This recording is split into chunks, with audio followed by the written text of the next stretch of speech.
Salut à tous, aujourd'hui, avant d'entamer notre sujet du jour, connaissez-vous l'agence de voyage Tripdouble, l'agence 100% NBA de Basket Info? En gros, on vous propose des voyages de feu avec formule avion, plus hôtel, plus match NBA, plus fan expérience. Fan expérience, c'est par exemple la possibilité de jouer ou d'aller sur le parquet du Staples Center, du Barclays Center, du United Center, ou encore de shooter un lancer franc au Madison Square Garden. Vous pouvez également assister au plus près à l'échauffement des joueurs, on vous emmène ainsi à Los Angeles, San Francisco, New York ou encore Chicago. Les places partent vite, alors ne traînez pas, le lien est juste en haut de la vidéo si vous êtes intéressé. Il reste notamment des places pour aller à Los Angeles, voir deux énormes affiches comme le derby entre Clippers et Lakers ou encore pour voir ces mêmes Clippers face aux champions en titre, les Bucks de Giannis. Programme énorme donc, go sur Tripdouble maintenant que les frontières vont réouvrir. Mais aujourd'hui, nous allons vous parler de Scottie Pippen, que bien sûr vous connaissez tous. Voilà pourquoi nous avons décidé de porter notre focus principalement sur des anecdotes peu connues, mais pourtant intéressantes. C'est un tout nouveau format que l'on tente aujourd'hui, alors si ça vous plaît, n'hésitez pas à nous suggérer des joueurs que vous aimeriez que l'on traite de la sorte dans les commentaires. Merci à Julien en stage à la rédaction pour toutes ses recherches. Pour commencer, aussi fou que cela puisse paraître, Scottie Pippen, qui avait disputé son dernier match en NBA le 2 février 2004, n'a pas totalement arrêté sa carrière ce jour.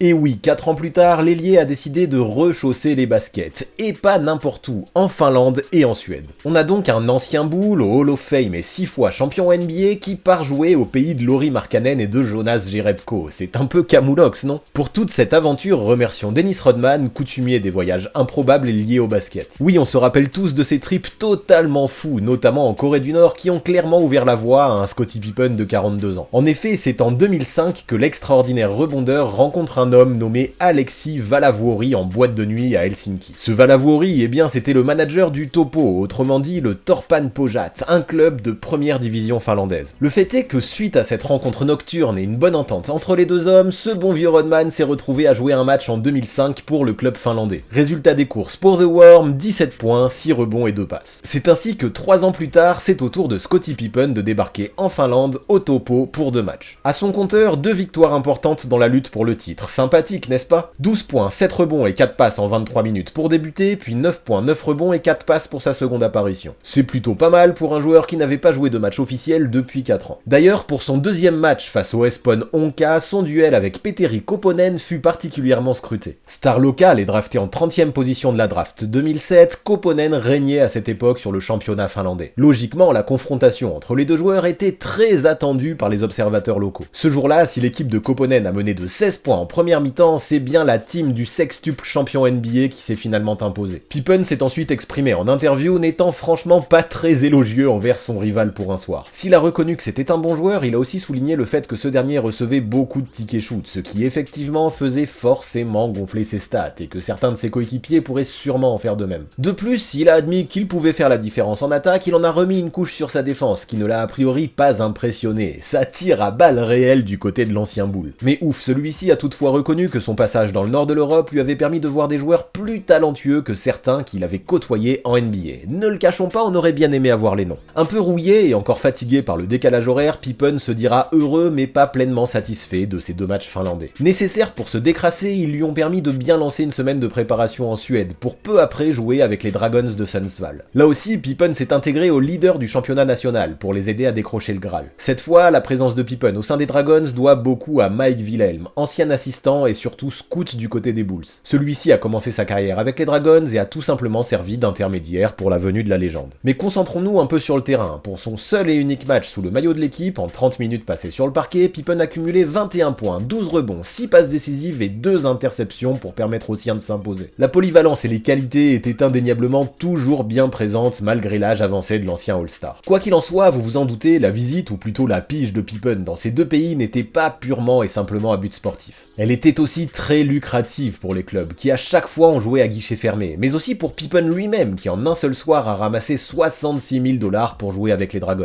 En Finlande, si le montant touché pour jouer avec le Topo n'a pas été dévoilé, la somme aurait tout de même été très avantageuse pour l'ailier. Ceci dit, retenez que ces sommes versées à Pippen sont loin d'être disproportionnées, compte tenu de comment ces apparitions ont permis à ces deux teams de remplir généreusement leurs caisses. Plus globalement, la venue de Pippen en Europe a clairement été bénéfique au basket national, puisqu'avec plusieurs jours passés sur place, classe, il a pu rencontrer de jeunes joueurs, des journalistes, des sponsors et des personnalités, toujours pour mettre en valeur la balle orange. Rien à dire, dans ces pays où le basket n'était pas roi, la venue de Pip fut une réussite sur bien des plans. Notre deuxième anecdote remonte à ses années fac et est évoquée dans The Last Dance. Quand Pippen débarque du lycée pour intégrer Central Arkansas, il n'entre pas vraiment dans les standards physiques du basket universitaire, lui qui en high school évoluait au poste de meneur. Avec 1m85 sous la toise et seulement 68 kg sur la balance, le futur Bull était loin du joueur de 2m03 et d'environ 102 kg qu'il est devenu ensuite. Malgré tout, il faut en être conscient, Pippen est tout de même un bon joueur de basket à cette époque. Mais ça ne suffit pas, ses mensurations inquiètent et quasiment aucun recruteur NCAA ne s'intéresse à lui. C'est ainsi qu'après un essai infructueux à la South Arkansas University, son coach au lycée se décide à appeler un bon ami à lui, Don Dyer, alors entraîneur de l'université de Central Arkansas qui évoluait en NAIA, sorte d'antichambre de la NCAA. Dyer accepte, il file une bourse à Pippen mais ne lui offre pas de place dans l'équipe, plutôt un rôle dans le staff avec un statut qui lui permettait tout de même de participer aux entraînements. Mais contrairement aux autres joueurs, Pip devait répondre à bien d'autres tâches, comme gérer les équipements, les maillots et prévoir toutes les contraintes liées à l'organisation des différents matchs auxquels il ne participait pas. Sauf que évidemment l'histoire ne s'est pas arrêtée là. Durant la saison d'arrivée de Pippen, certains joueurs ont quitté l'équipe et le coach a dû trouver des remplaçants sur le tas. En pleine campagne, les ajustements sont toujours compliqués et intégrer de nouveaux gars qui doivent apprendre tout un cahier de jeu et des systèmes qu'ils ne connaissent pas n'est jamais simple. Voilà donc le moment où Scotty entre dans la danse, la First Dance. Sûr de son jeu et connaissant les systèmes, il insiste pour avoir sa chance dans l'équipe et revendique une place dans le roster. Don Dyer accepte à nouveau et réalise probablement le meilleur choix de sa carrière d'entraîneur. Cependant, ne pensez pas que tout est devenu rose en un claquement de doigts. Pour sa saison freshman, Pippen n'est pas un joueur important compte tenu des circonstances de son intégration dans le groupe. Il doit faire ses preuves. Pourtant, avec seulement 4,3 points par match, il réussit à impressionner son coach par son abnégation et sa connaissance du jeu, surtout qu'en parallèle, Pippen grandit et devient plus solide. C'est à partir de ce moment que sa progression devient insolente. Lors de sa deuxième année, il plante plus de 18 points par match et prend plus de 9 rebonds. Boum! À l'aube de sa dernière saison en senior, il mesure maintenant 2m03. Il est un tout autre joueur et ses stats sont monstrueuses. 23,6 points, 10 rebonds, 4,3 passes, 3,1 interceptions, le tout avec des pourcentages élevés, à plus de 59% au shoot et 57% à 3 points. Ça envoie quand même. Pippen est même nommé dans les équipes types de sa conférence. Le décollage juste avant la draft est imminent. Quand vient le grand jour, une certaine franchise des Chicago Bulls se débrouille pour le récupérer afin d'épauler Michael Jordan.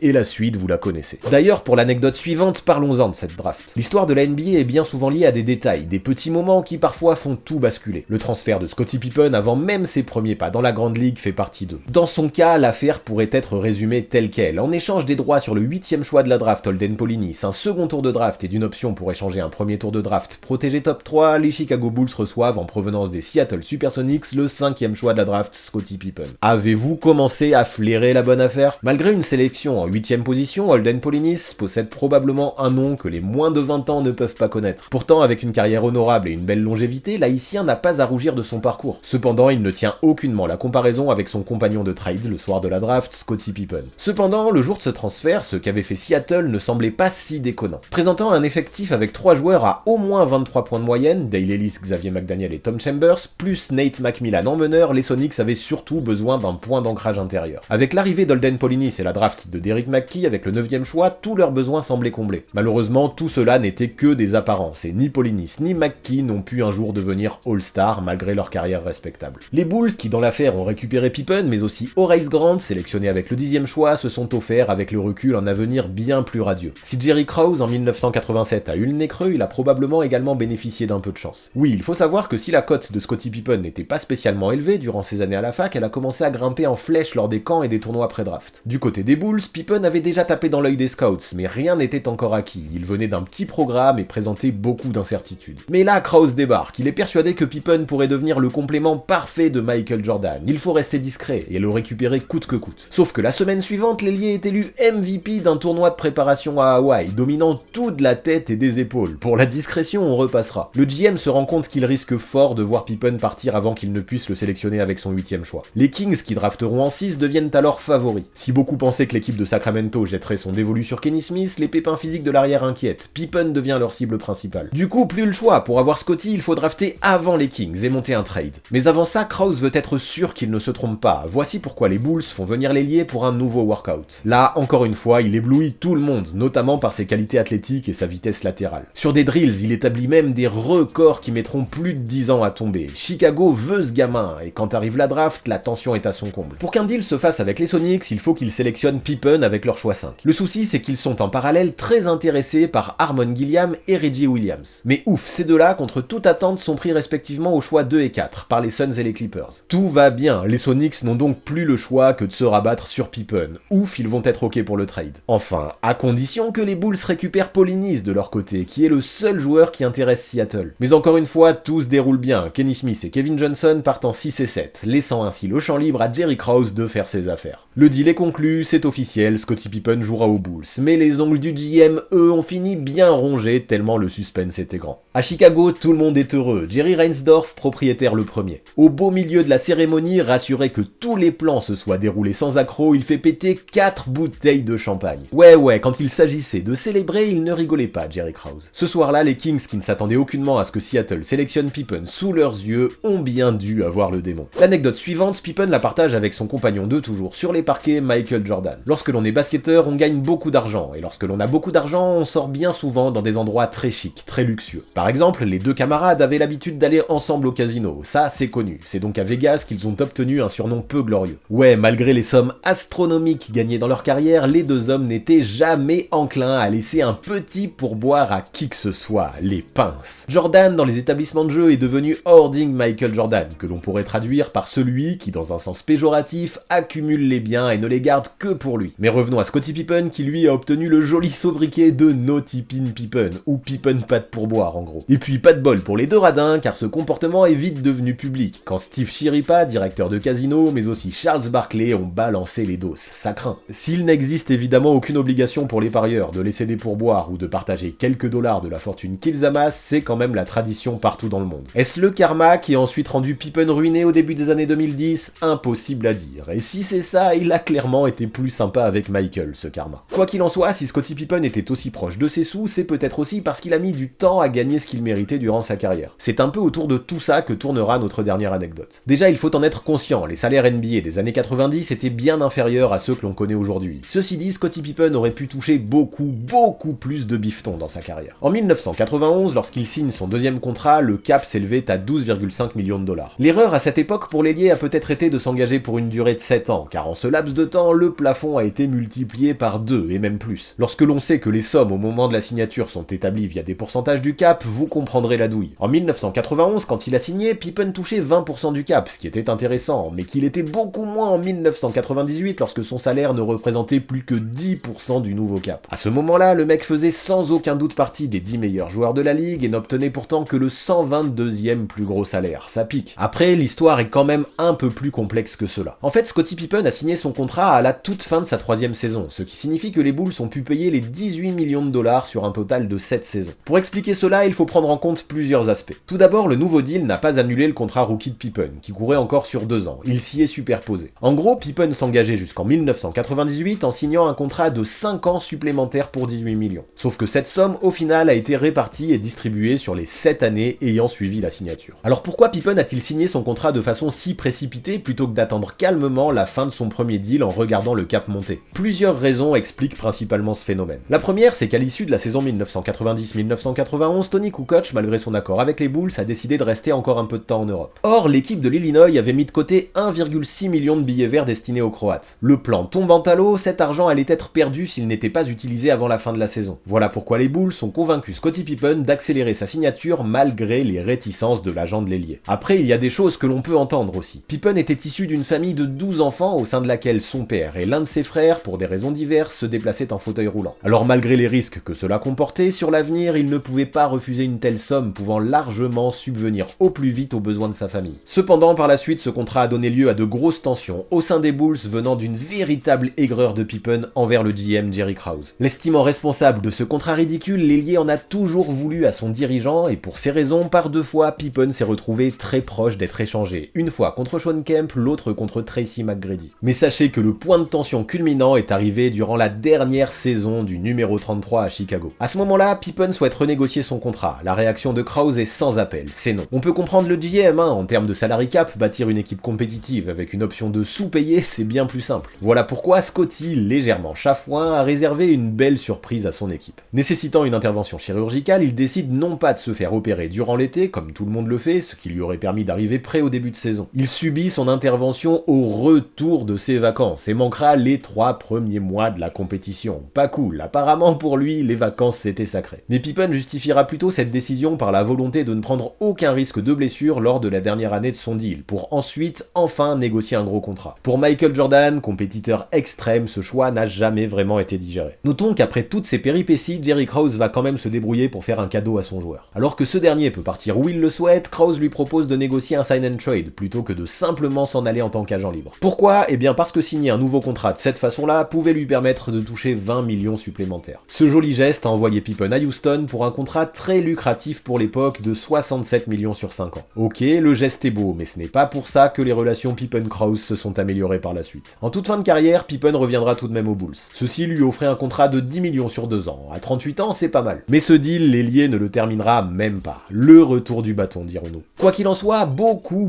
d'histoires entourent la carrière de l'ex-lieutenant de MJ. Entre son fils qui devrait être à la draft 2022, le fait que Michael Jordan n'ait jamais remporté une série de playoffs sans lui, sa participation au film de Spike Lee He Got Game, ou même sa marque de popcorn vegan, nous aurions pu parler du numéro 33 des Bulls pendant encore bien longtemps. Alors si vous voulez que nous nous y attachions prochainement dans un épisode 2, faites-le nous savoir en commentant et en laissant un pouce bleu. De plus, on le répète, si vous voulez que l'on perpétue ce nouveau format sur d'autres joueurs, faites-nous vos suggestions. Avant de partir, pensez à vous abonner à la chaîne de Basket Info, mais aussi à celle du 6ème homme afin d'obtenir 2 visions complémentaires de la NBA. Les dernières vidéos mises en ligne apparaissent juste sous vos yeux.